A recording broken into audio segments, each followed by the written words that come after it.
let's see. I'm Steve Norton, the lead author of this study, which was just to kind of get us started out, was funded by the Kresge Foundation. Steve mentioned this a little bit earlier. The Kresge Foundation generously provided funding for this research.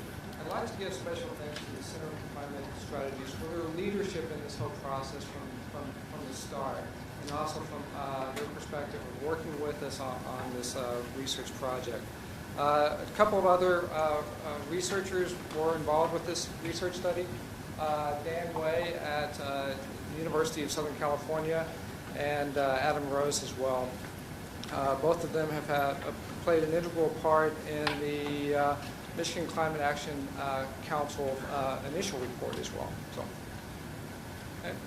Also, extend special thanks to Michigan Agricultural Experiment Station and the Michigan State University Extension. Without so, this report probably would not be available today.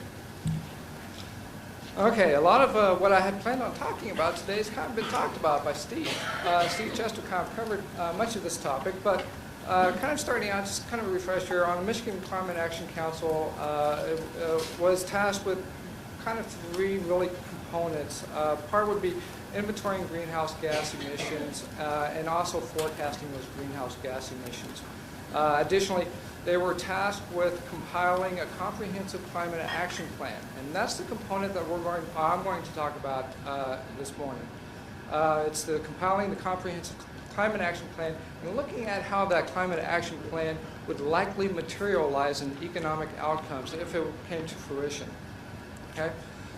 To approach this question, the Michigan Climate Action Council formed 6 technical working groups, TWIGs as we call them, and they're specialists. There we go. Specialists in their own areas. The TWIG's responsibilities were to provide policy options to the Climate Action Council, also to estimate the greenhouse gas emissions that would be mitigated if the policy was put into place, and also estimate the implementation cost. And it's important that we look at these because these are what informed, or their estimates are what informed our economic policy simulation. Okay. Now, the TWIGs, as Steve had mentioned, looked at over 330 policy options and submitted 54 policy options for consideration of the Climate Action Council. And they fell around 6 different categories. We have the energy supply, which is associated with supply consideration. We have residential, commercial, and industrial, which is much more concerned about or looks at the consumption of energy at a place. So building construction, equipment, utility efficient equipment. Also looked at transportation and land use policies, which entail transportation and urban design, and also agricultural, forestry, and waste management.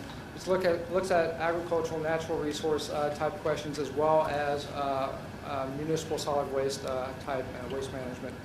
And also market-based policies, which really kind of looks at a multi-state area and wasn't exactly quantified overall, but was something of consideration. But we don't look at that in this report.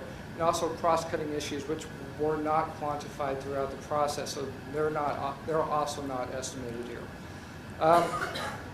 In all, 54 final policy recommendations were adopted for reducing greenhouse gases in Michigan.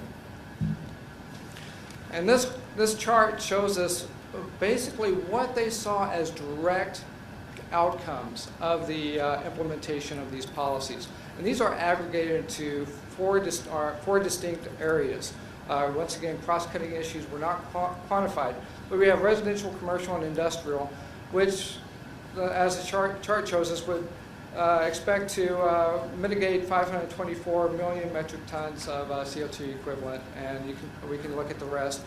Overall, if we implement all these policies together, what we're looking at is reducing greenhouse gas emissions by 987 million metric tons of CO2 equivalent.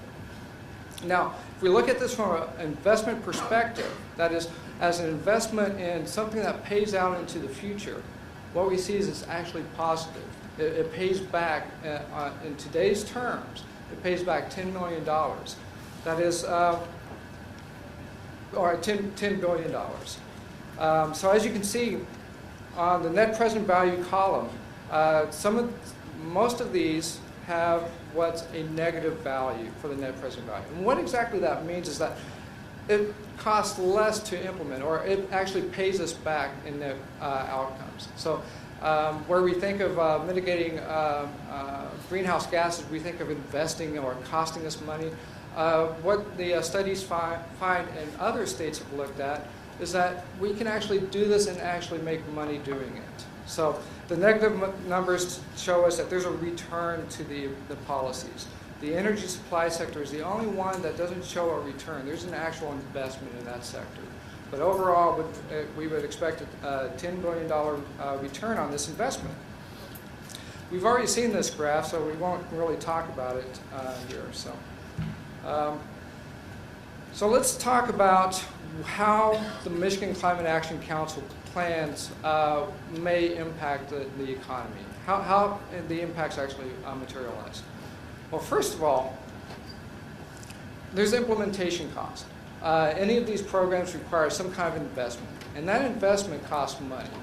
Households that invest in new refrigerators or new insulation, new windows, whatever it may be, is going to incur a cost, and it's going to reduce their ability to purchase other goods and services. So that's a contraction to the economy. Businesses, likewise, experience higher cost of producing, and that higher cost materializes in less compatibility or competitiveness in the global economy. Also, supply-side capital investment adds to energy cost. When it costs more to generate energy, the energy rates would be higher in Michigan, making Michigan businesses less competitive. Households and businesses also benefit from cost savings of reducing their consumption. When households and businesses consume less, they have more money to spend on other items. Businesses become more competitive in the national economy. And also we have public expenditure contracts to pay for incentives where incentives are relevant to the policy option. That is, if our state government invests in the incentive that gets us to perform the desired action, well, the state's going to have less money to spend on roads, schools, other items. And also, reducing imports for energy feedstocks increases the size of the overall economy. What we mean here is that currently we're purchasing coal from outside of the state. That money goes directly outside of the state. What if we bought the feedstock from inside the state? That money stays in the state and recirculates. So it expands the size of the economy. And also secondary transactions respond to economic shifts. So whenever there's a change in the economy, all of the other transactions that occur change with them. Like if the auto sector decreases, well, the consumption of tires or the purchase of tires for the auto sector decreases with it. So let's look at the modeling framework. And we consider, one of the criteria we consider for modeling this is transparency. We wanted a model that's transparent, wasn't a black box. So we looked at the Regional Economic Modeling Incorporated Policy Insight Plus, the REMI model. Very commonly used here in Michigan. It's very well documented across the nation. Many states use this for policy analysis. The model that we used had 169 industrial sectors, including agriculture, households of different household groups, government, and trade segments. The REMI model relaxes a lot of assumptions that we have in other economic impact and evaluation software. Primarily allows us to accurately reflect the interactions of supply and demand through price changes. Also, in-state firms would compete with national firms on a price basis, as we talked about earlier. And also, households are free to migrate to places where jobs are plentiful. So within the modeling framework, it's a counterfactual type approach. What we have, we start out with a baseline projection of what the economy is going to look like. It's there on the right in red. And then we ask the policy question: what happens if this policy is enacted? Where's the cost? Where's the cost savings? And we add those to the model, and we resolve the model to see what the difference is, which you'll find on the bottom box there. We compare the difference between the counterfactual policy run, which includes the cost of the policy and the savings, and we compare it to the baseline, and the difference is the actual economic impact. Okay? So, but to do that, we have to specify what the model inputs are. Now we have 33 of the 54 policy options were quantified. We aggregated the 33 into 20 what we called super policy options, which we aggregated because some of the policy options overlap. We didn't want to double count. So by combining the policies, we reduced that overlapping, and then we also added some other modifications to reduce the overlap a little bit further. We modified the initial TWIG's cost estimates and cost savings estimates, as well as the cost savings, because we wanted to take into consideration changes in GSP, as was discussed a little bit earlier.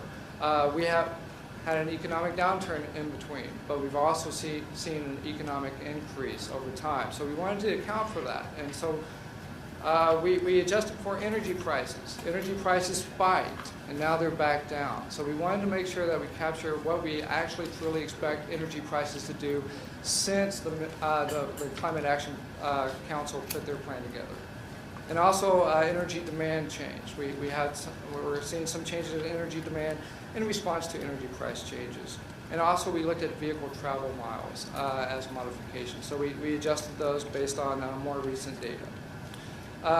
We applied the cost and the cost savings to each policy option in the macro simulation model. So we actually did 20 runs, one run for each of the policy options, and then we did one final run, which is all the policy options done at the same time. We'll see that there's some interactive effects. And we applied the cost savings and to the policy simulation model, the RIMI model. And here's our policies that we modeled.